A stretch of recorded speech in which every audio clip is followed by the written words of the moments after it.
بسم اللہ الرحمن الرحیم۔ اللہم صلی علی محمد وعلی آل محمد۔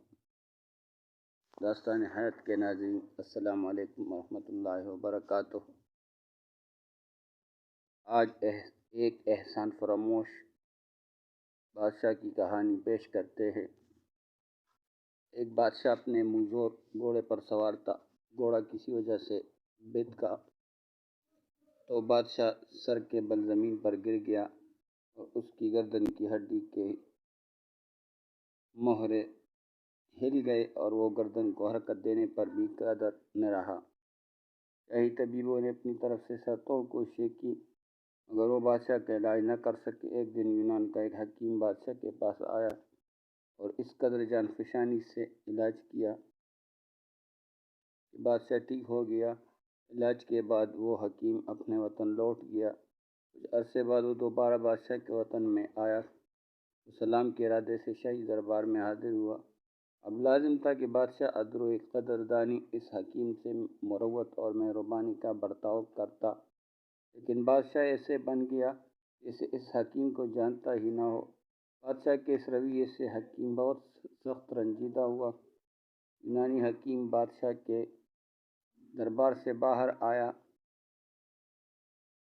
تو اس نے ایک غلام کو پاس بلا کر کہا کہ میں تمہیں کچھ بیج دیتا ہوں، انہیں بادشاہ کی خدمت میں پیش کرنا اور کہنا کہ یونانی حکیم نے دیے ہیں۔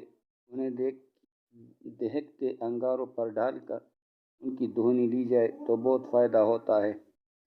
غلام نے وہ بیج بادشاہ کو پیش کر دیے اور ساتھ ہی ان کے فوائد سے بھی آگاہ کیا۔